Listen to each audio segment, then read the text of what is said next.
Selamat menunaikan ibadah puasa. Mudah-mudahan hari ini kita semua diberikan kesabaran dan oleh Allah Subhanahu wa Ta'ala.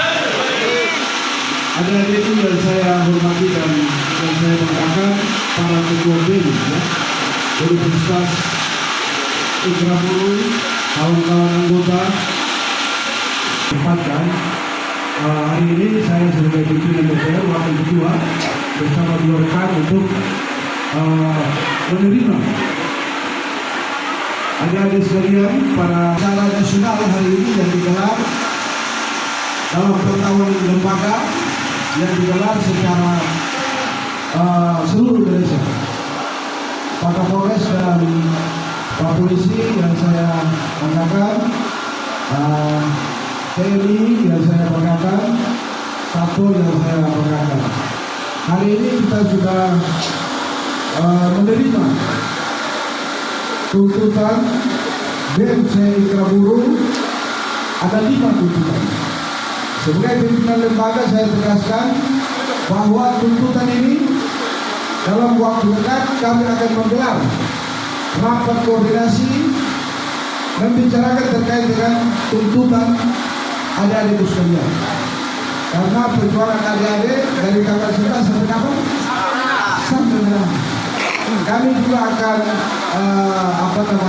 karena ini lembaga politik, semua fraksi akan kami libatkan, semua pimpinan alat kelengkapan akan kami libatkan untuk mengakomodir tuntutan 5 tuntutan adik-adik sekalian hari ini.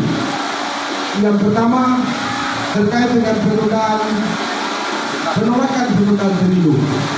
Sampai hari ini secara konstitusi pemilu tetap digelar 2024 bulan Maret, 14 Maret 2024. Yang kedua menolak harga BBM, kenaikan harga BBM. Saya hanya menyampaikan bahwa harga BBM itu yang naik adalah Pertamax dari 9.200 ke 12.750. Pertalite itu tidak naik tetap. Justru itu kami akan memanggil pemerintah daerah untuk menertibkan ini.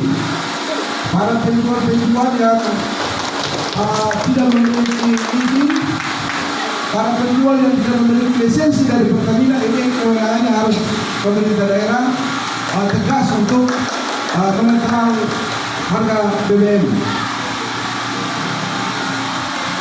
Yang ketiga soal IKN. IKN ini kami akan mengundang seluruh pimpinan fraksi untuk kita buatkan keputusan politik. Ya. Juga soal 3 periode